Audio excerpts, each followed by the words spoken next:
Hello everyone, welcome to my channel. Now we are going to start class 10 chapter number 5 exercise 5.2. इसके previous video में हमने up to question number 18 तक complete कर लिया है। आज हम इसका क्वेश्चन नंबर 19 करने जा रहे हैं। इसके अभी सिर्फ 2 क्वेश्चन रह गए हैं, उसके बाद हमारी ये वाली एक्सरसाइज कंप्लीट हो जाएगी। देखिए इसकी स्टेटमेंट समझते हैं। सुभा राव स्टार्टिंग वर्क इन 1995।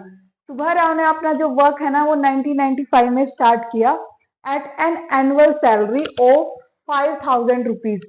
उस टाइम उनकी सैलरी कितनी थी?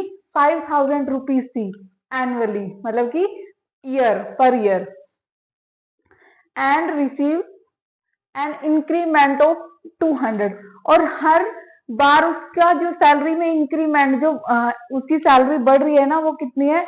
200 रुपीज बढ़ रही है ईच ईयर, हर साल। मतलब स्टार्टिंग में 5000 थी, फिर उसमें 200 का इंक्रीमेंट हो रहा है। In which year did his income reach 7000। अब इसमें हमें बोला है कि किस ईयर में उनकी सैलरी 7000 हो जाएगी। हमें इसमें ईयर नहीं पता कि कितने ईयर बाद, और ये जो टोटल इन्होंने बता दी कि वो बढ़ के ना सैलरी कितनी हो गई है? 7000 हो गई है। इसमें कंफ्यूजन ये होता है कि एन क्या है और एस एन क्या है, मतलब कि सम कितना है।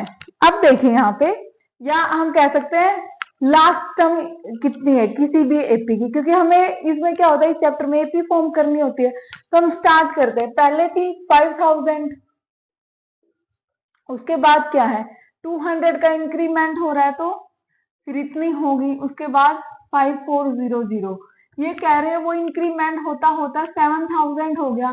मतलब कि ये जो एपी फॉर्म हुई है इसकी लास्ट टर्म क्या है? 7000 है। तो अगर हम यहाँ से चेक करें, यहाँ पे ए हो गया 5000 first term of this AP, and common difference यहाँ पे हो गया A2 माइनस A1 करके निकाल सकते हैं, या A3 माइनस A2। तो हम करेंगे 5000, तो D यहाँ पे क्या हो गया 200। और यहां से भी हमें पता लग रहा था कि इंक्रीमेंट कितना हो रहा है 200 रुपीज, तो D यहाँ पे 200 ही होगा। AN कितना है यहाँ पे? 7000। अब हमें लास्ट टर्म का हमारे पास एक ही फॉर्मूला है यहाँ पे, वो हमने अप्लाई किया। AN क्या होता है? A plus N minus 1 into D. AN कितना है? 7000। फर्स्ट टर्म कितनी है? 5000। N क्या हो गया? N वही तो है कि किसी एपी की नंबर ऑफ टर्म्स, और यहाँ पे क्या ईयर की बात करें तो N क्या हो जाएगा? नंबर ऑफ ईयर, कि कितने साल में उसकी सैलरी 7000 रुपीज हुई है। यहाँ पे देखिए, अब N हमें फाइंड आउट करना है, D यहाँ पे 200 है। 7000 minus 5000 equal to 200N minus 200, तो ये हो जाएगा 2000, और 200N माइनस 200 है जो हम इसको बाद में इधर ले आएंगे। तो ये 2000 और 200 प्लस हो गए, ये 2200 हो गया, और ये है 200N।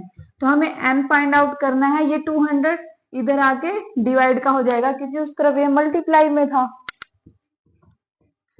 तो इसको हमने डिवाइड किया, तो यहाँ पे N क्या आ गया? 11। इसका मतलब 11 ईयर के बाद उसकी जो सैलरी है वो 7000 हो जाएगी। तो हमें यहाँ पे ईयर ही फाइंड आउट करना था।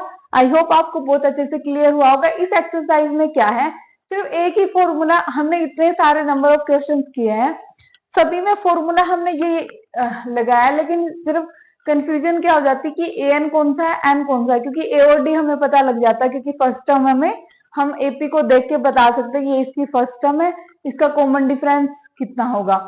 तो इसमें आपको सिर्फ अंडरस्टैंड करना होता है AN क्या है और N क्या है, तो क्वेश्चन बहुत ही इजी हो जाते हैं।